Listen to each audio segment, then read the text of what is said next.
ইরানের ক্ষেপণাস্ত্র প্রতিহতের মার্কিন দাবি আবারও ভুল প্রমাণিত হল। মার্কিন ঘাঁটিতে ইরানের হামলায় লক্ষ্যবস্তু ধ্বংসের স্যাটেলাইট চিত্র প্রকাশ করল ইরানি গণমাধ্যম। আর এ চিত্র প্রকাশের পরপরই বিশ্বজুড়ে চাঞ্চল্য সৃষ্টি হয়েছে। তবে কি বিশ্বকে বরাবরই ভুল বার্তা দিয়ে আসছিল মার্কিন যুক্তরাষ্ট্র?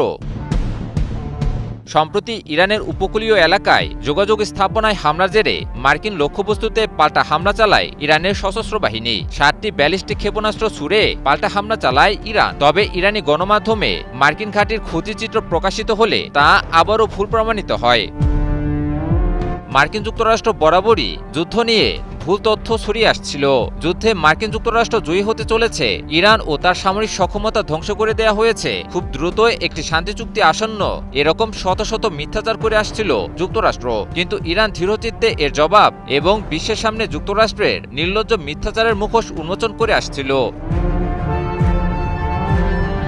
এর ধারাবাহিকতার অংশ হিসেবে ইরানের সংবাদ মাধ্যম মেহের নিউজ এজেন্সি এক স্যাটেলাইট চিত্রের মাধ্যমে মার্কিন ঘাঁটি ধ্বংসের প্রকৃত নমুনা তুলে ধরেছে। স্যাটেলাইট চিত্রে দেখা যায় শনিবার সকালে কুয়েতের একটি মার্কিন ঘাঁটিতে ইরানের হামলায় সেখানকার একটি ড্রোন হ্যাঙ্গার সম্পূর্ণরূপে ধ্বংস হয়ে যায়। দক্ষিণ ইরানে মার্কিন বাহিনীর আগ্রাসী হামলা এবং আরও একবার যুদ্ধবিরতি লঙ্ঘনের পর ইরানের সশস্ত্র বাহিনী মধ্যপ্রাচ্যে যুক্তরাষ্ট্রের মূল ঘাঁটিগুলোতে ভয়াবহ ক্ষেপণাস্ত্র হামলা চালায়। মধ্যপ্রাচ্যের আকাশ বাতাসকে ভারী করে শত্রুর জন্য রীতিমতো আতঙ্ক হয়ে নেমে আসে ইরানি ক্ষেপণাস্ত্র। ইরানি ক্ষেপণাস্ত্রের তাণ্ডবে লণ্ডভণ্ড হয়ে যায় শত্রুর স্থাপনা।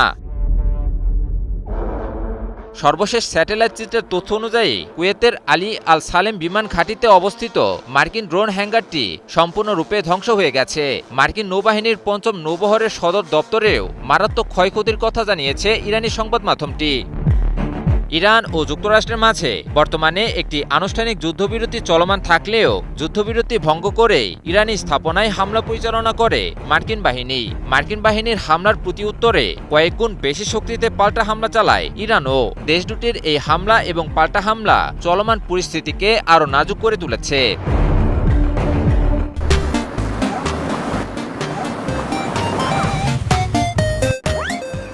বিশ্লেষকরা বলছেন দেশ দুটির মধ্যকার উত্তেজনা পরিস্থিতিকে আরও জটিল করে তুলছে এবং এতে করে পুরো মধ্যপ্রাচ্য এক বড় যুদ্ধের দিকে এগিয়ে যাচ্ছে। আর এর কারণ হিসেবে মার্কিন আধিপত্যবাদী মনোভাব এবং স্বেচ্ছাচারিতাকে দায়ী করছেন বিশ্লেষকেরা। ইমন আলী, নিউজ 24।